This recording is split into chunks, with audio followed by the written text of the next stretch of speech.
சரி, இந்த வெயில் காலம் வந்தாவே இதுதான் பிரச்சனை, அடிக்கடி பவர் கட் ஆகும்.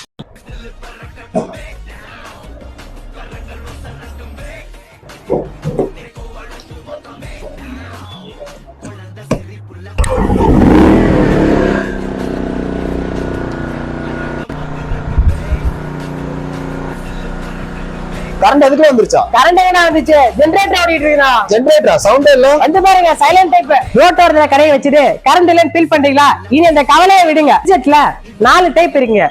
AVR, inverter, silent inverter.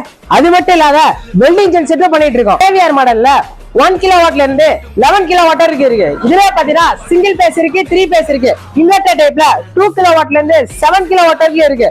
Silent டைப்ல 2 கிலோவாட்ல இருந்து 5 கிலோவாட் இருக்கு. அது மட்டும் இல்லாம வெல்டிங் ஜென்செட்ல 160 ஆம்ஸ் 222 ஆம்ஸ் வரைக்கும் நம்மகிட்ட இருக்கு. நீங்க ஒரு கரும்பு ஜூஸ் கடை வச்சிருக்கலாம், இல்ல டிபன் சென்டர் வச்சிருக்கலாம், கோவில் திருவிழால லைட் செட்டிங் பண்றவங்களா இருக்கலாம், ஒரு கன்ஸ்ட்ரக்ஷன் ஃபீல்ட்ல ஒரு கட்டிங் மிஷின், வெல்டிங் மிஷின் போனோம்னா உங்களுக்கு இந்த மாதிரி ஜெனரேட்டர் தேவைப்படுங்க. இந்த மிஷின் எங்க கிடைக்குன்னா ஸ்வாட் அக்சஸ் சேலம் அண்ட் ஈரோட்ல தான் கிடைக்குது. இந்த மிஷினை பத்தி ஃபுல் டீடைல் வேணுமா கீழே நம்பரை கான்டாக்ட் பண்ணுங்க. இந்த மாதிரி புது புது அப்டேட்க்கு ஃபாலோ பண்ணுங்க, லைக் பண்ணுங்க, ஷேர் பண்ணுங்க.